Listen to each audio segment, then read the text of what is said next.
What's up tout le monde? Après avoir installé FastAPI, ce qu'on va faire là maintenant, c'est de vérifier si cette installation marche. Et voilà, on peut déjà coder vu qu'on a déjà installé FastAPI. C'est ce qu'on va faire. Donc la première chose et vraiment la façon que je veux que vous puissiez travailler, c'est de comprendre que tout se fait avec la documentation. Donc ça c'est la meilleure, ça c'est le meilleur endroit pour le développeur. Ok. Donc là je vais taper FastAPI. Et puis, on va essayer de se rendre sur cette documentation-là, qui va nous dire à peu près tout ce qu'on doit faire et tout. Sur FastAPI, voilà, on est sur la documentation. On regarde, on a un certain nombre de choses, voilà, pour installer FastAPI. Donc, au niveau de l'installation d'abord, ça c'est ce qu'il faut déjà faire. Alors, ce qu'il faut comprendre, c'est que FastAPI fonctionne avec un certain nombre d'autres packages Python. Donc, qu'on doit considérer aussi également. Donc il y a beaucoup d'autres packages que FastAPI va utiliser. On peut pas juste installer FastAPI. Maintenant, comme on va pas les installer un à un, on va utiliser une technique un petit peu, je vais dire peut-être secrète, mais bon, c'est pas de ça qu'il s'agit. Donc là, je vais faire source venv bin activate. C'est juste pour m'assurer que je suis vraiment dans le truc. Donc là, je vais faire pip install et là, on va faire FastAPI. Et on va mettre en fait une sorte de crochet. Et à l'intérieur, on va mettre all pour dire, bon, installe FastAPI et installe également tous les autres bibliothèques qu'on a besoin. Voilà, pour que FastAPI puisse être exécuté, pour qu'on puisse l'utiliser. Donc, vous allez voir, il va installer FastAPI. Premièrement, c'est ce qu'il vient de faire. Il vient de commencer à télécharger FastAPI. Ensuite, il va installer Pydantic, donc d'autres choses qui sont d'autres modules en fait de FastAPI généralement. Donc il y a pas mal de choses. On va attendre quelques minutes et ensuite je vous reviens. Voilà, donc c'est tout, c'est terminé. Voilà, donc on voit qu'il y a pas mal de bibliothèques qui ont été installées. Donc là, je vais nettoyer un petit peu tout ça et je vais faire pip freeze. Pip freeze vous permet en fait de voir beaucoup de packages qui sont installés en fait dans cet environnement virtuel. Donc voilà, tous les packages qui ont été installés. Vous voyez, on n'a pas que FastAPI, mais on a autres bibliothèques également, Jinja, etc. Donc qui vont être nécessaires pour pouvoir travailler. Maintenant, vu qu'on a installé FastAPI, on peut donc coder FastAPI, d'accord? Donc la première chose pour coder FastAPI, on va importer from FastAPI import FastAPI. Ok, donc là je vais vous montrer un peu le copilot de VS Code qu'on a utilisé tout à l'heure. Vous voyez, il y a cette auto-complétion là qui facilite un petit peu les choses. Donc si je viens là par exemple, il est censé me proposer quelque chose. Allez, il me propose pas, c'est pas grave. Mais voilà, donc lorsque vous avez fait ça, on va littéralement importer FastAPI. On va créer sa première instance. Donc, c'est comme ça. Je suis en train de vous montrer comment créer votre première application FastAPI. Donc, voilà notre copilot qui vient de proposer. Vous pouvez voir, il a proposé quelque chose. Donc, je fais juste cette tabulation. Vous voyez, ça y est, c'est terminé.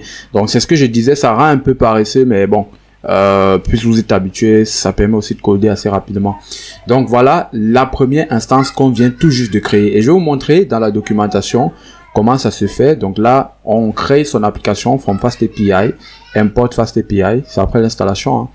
Après, on crée sa première instance FastAPI. Ensuite, on peut par exemple faire ça. Donc là, l'objectif n'est pas de comprendre, je veux juste vous montrer quelque chose. Ok, donc là, je vais coller ça ici, d'accord? Je viens de créer littéralement ma première API FastAPI. Donc là, je sais pas ce que c'est import a comme problème. Donc là, on va mettre dessus. On va dire missing module PyLint unable to import FastAPI.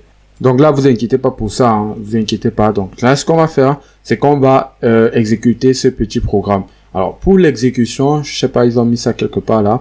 Donc pour l'exécution, on nous dit on peut utiliser UVCon. UVCon, c'est quoi? UVCon, en fait, c'est un web server, un peu comme je peux dire peut-être Apache ou des choses comme ça, qui va te permettre en fait de pouvoir exécuter ce code, ce premier main, cette première API. Ok, UVCon va être utilisé comme ça. Et lorsqu'on utilise UVCon, on va spécifier le nom en fait du fichier.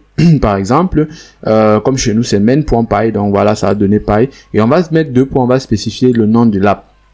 Le -reload, c'est tout simplement pour actualiser au fur et à mesure. Vous savez, quand vous lancez un serveur, et puis ça s'actualise un peu comme le node monte sur Node.js. Pour ceux qui voient un peu ce que je veux dire. Donc là, je vais aller sur VS Code, techniquement. Donc là, on va mettre UVCon.